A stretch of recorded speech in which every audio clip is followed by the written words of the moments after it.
છે હું બાજુનો ગામનો વતની છું, વડિયા ગામનો, અને અહીંયા આ મોટા મોટા મોતના ખાડા બની ગયા છે. અત્યાર સુધી આ તંત્ર ઊંચું છે કોઈ કાંઈ ખબર નથી પડતી. બરાબર, એમ્બ્યુલન્સ નીકળે છે, ધમધમતો રોડ છે, બરાબર, દર્દીઓને લઈને જવું હોય તોય તકલીફ પડે છે. અહીંના લોકલ જે માણસો છે એને તે જવા આવવામાં એટલી બધી પરેશાની અને તકલીફ પડે છે એની કોઈ સમાજ નથી. પણ કોઈ તે આ તંત્ર સામું જોતું જ નથી. બસ આ પૈસા ખાવા સિવાય બીજી કોઈ વાત જ નહીં. એમ આની સામું જોઈએ તો બહુ સારું છે, નકર આમાં કોકનો જીવ જાય છે. આ કયો રોડ છે? આ સિહોર થી ગાંગળી હાઈવે રોડ છે અને આમ અમદાવાદ હાઈવે લાગુ પડે. આમાં તમે કોઈ રજૂઆત કરેલી છે? રજૂઆત તો કેટલી વાર આવી રીતના વિડીયો સાહેબ ઉતારી ગયા, પણ કોઈ આમાં કઈ સામું જોતું નથી. ભારત માતા કી જય, વંદે માતરમ. હું છું હરીશ પવાર, એક જાગૃત નાગરિક તરીકે મારી ફરજ અદા કરું છું. પરંતુ એક દુઃખદ વાત કહીએ, સિહોર વિકાસની આપણે વાતો કરીએ, ગુજરાત વિકાસની, કેન્દ્ર સરકાર વિકાસની વાતો કરીએ. નો ડાઉટ વિકાસ થાય છે, કોણ થાય છે અમને ખ્યાલ છે.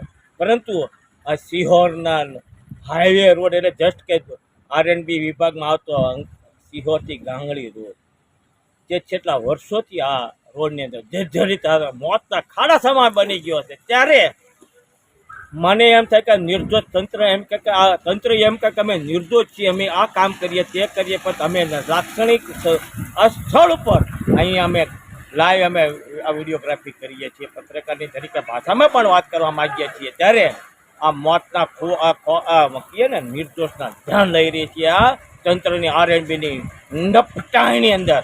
એનું કારણ મૂળ એક ભ્રષ્ટાચારના વહીવટ તંત્રની તંત્ર વહીવટીની વાત કરે. વહીવટ કોનો? કયા વહીવટની વાત કરો તમે? વહીવટ એટલે પોતાનો વહીવટ. મને ખુદની ખબર છે, જ્યારે 2023ની અંદર જ્યારે ટાણા ચોકની અંદર રોડના ટાણા દાતાર પીસીના જ્યારે રોડના ઉદ્ઘાટન કરવા માટે જ્યારે ચુડાસમા સાહેબની ઉપસ્થિતમાં કાર્યક્રમ હતો, ત્યારે હું પોતે ખુદ ને સિહોર રોલિંગ મિલ એસોસિએશનના પ્રમુખ હરીશ પટેલ સાહેબ, અમે બંને ચુડાસમા સાહેબને પણ રજૂઆત કરી હતી. આ બાબત રોડ માટે થઈ જશે, કરવામાં આવશે, કરીએ છીએ. ટૂંક સમયમાં વાત કરી હતી. જે ફક્ત લોલીપોપ છે, કોઈ વાત હોતી નથી. આ વાતને વરદી થવા આવશે. આજની તારીખમાં આ રોડ બન્યો નથી, બનશે નહીં. કારણ કે પૈસા છે, કોઈ વાત નહીં. ભ્રષ્ટાચાર છે, વાત નહીં. અત્યારે કોણ સુખી છે? આપણે એમ માનીએ છીએ ને અગ્નિકાંડ થયો છે. અગ્નિકાંડમાં તંત્રનો વાંક નથી, હું કાઢીશ. પણ એની પાછળના પડદા પાછળ એ કોણ છે? કોની ટકાવારી હાલે છે? એની ACB થવા દ્વારા તપાસ થવી જોઈએ. કારણ કે આ મોતના કૂવામાં ધકેલવાળા ચોરના દીકરાઓ છે.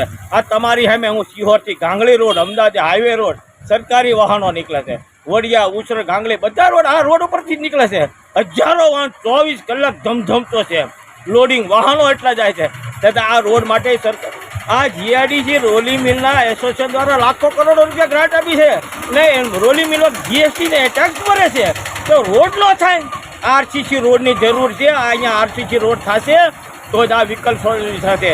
આ બાબતમાં રજૂઆત મારે આજે પ્રાંત સાહેબના અધ્યક્ષ અને જે સંકલન બેઠક તમામ મહાનુભાવ અધિકારીઓ પદાધિકારી તમામ હતા, ત્યારે મારે જે 2000 જ્યારે 1973નો જે કાયદો હતો CRP 173 ની અંદર, જે CRP 173 ની અંદર 133 મુજબના કાયદા અત્યારે 2023ની અંદર ભારતના નવા કેન્દ્ર સરકાર દ્વારા BSA ના નિયમ 152 મુજબ આજે મારે સંકલનની અંદર પ્રાંત સાહેબને મારે લેખિત ફરિયાદ કરવાની રજૂઆત કરવી પડી. ને સાહેબે આજે આની પર એક્શન લેવાશે. ત્યાં લગી મને બાહેધરી આપી છે.